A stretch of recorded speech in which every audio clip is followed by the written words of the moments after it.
Welcome to this author interview for gastrointestinal endoscopy. I'm Dr. David Tate of the University of Hospital of Ghent in Belgium, and I'm here with Dr. Mayenaaz Sidhu, one of the authors of the article entitled "Does En bloc resection improve long-term outcomes after endoscopic mucosal resection, a matched cohort study?" Welcome, Dr. Sidhu, to this author interview.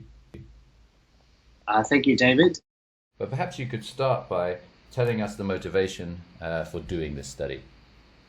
Yes, certainly, David. So, for quite some time in the wider literature, en bloc resection has been sort of sought as the holy grail in terms of tissue resection, if possible. It's been promised that it's preferred because of lower rates of recurrence and also allowing for better histopathological analysis. And also, data suggests that piecemeal EMR, in fact, is one of the risk factors for an increased rate of recurrence. However, what we found in the literature, generally speaking, is that although en bloc EMR has been described in series, direct comparison of lesions that are suitable for en bloc EMR, so usually smaller lesions, between 20 to 30 millimeters due to the adverse profile and adverse effects of larger lesions if performed en bloc. There is no comparative data for lesions that are performed piecemeal in this fashion.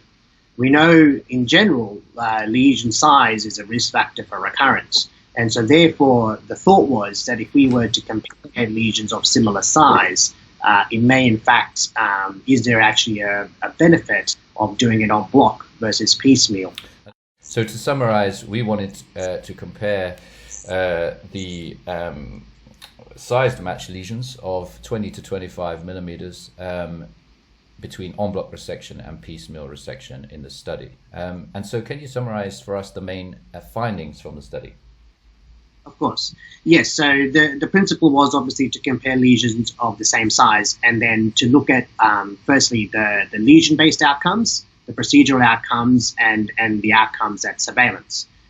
So what we found is in our study of 570 LSL, of which 45.4% of lesions were resected by en bloc resection, the overall rate of recurrence, in fact, did not differ significantly. More importantly, and this is what we, I guess, what most relevant to us in clinical practice, the rate of surgical referral, in fact, didn't differ at surveillance either. However, significantly, the use of en bloc resection was associated with an increased rate of adverse events at endoscopy of the index lesion. So the rate of deep injury was significantly higher in the EEMR group as compared to the PEMR group. The rate of bleeding did have some tendency towards being higher in the EMR group, but it did not achieve statistical significance. So that sounds like there's very little argument for doing an en bloc resection when you could do a piecemeal resection. Were there any situations in where you found that a piecemeal resection was perhaps not the correct thing to do for a lesion between 20 and 25 millimeters? There was a small subset of lesions which, when assessed at endoscopy, especially lesions suspected of having submucosal invasion.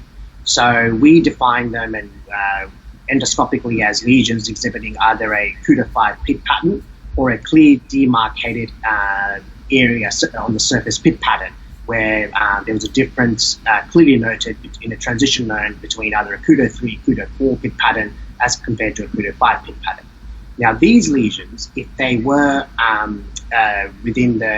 if they are able to be resected en bloc, there is a potential perceived benefit because you do save these lesions from going to surgery.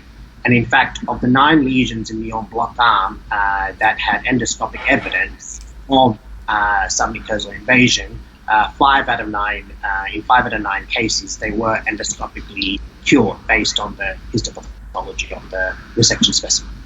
Okay, so that's actually a very important point. So if people are looking at these lesions, they have to be endoscopically assessing them properly before they make the decision for en bloc or piecemeal resection. And that's really important what you said about that change from a regular neoplastic pattern to a disordered pattern to detect the benefit, to detect the evidence of submucosal invasion.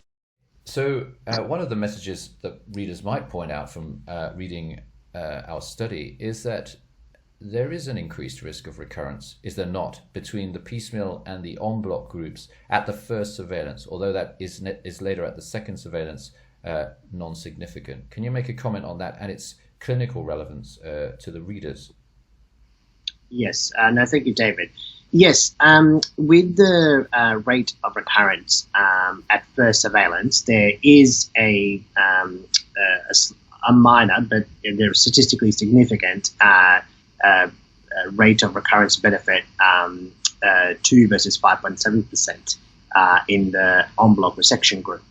But clinically, and more importantly, when we follow these patients to second surveillance and subsequent surveillance, this difference is negated. There is no significant difference at later surveillance. So probably the message being that those recurrences that do occur are treated endoscopically with no further recurrence to the second surveillance. That is right. Dr. Sidhu, would you be able to summarize the conclusions of your study for the readers? Yes, David. So in this study, in a large prospective multi-center cohort, when we compare en bloc EMR as compared to piecemeal EMR for lesions less than 25 millimeters in size and of similar morphology, en bloc resection offered no additional advantage for benign predicted LSL when compared to piecemeal resection. In fact, it was potentially associated with an increased risk of major deep neural injury at time of index resection.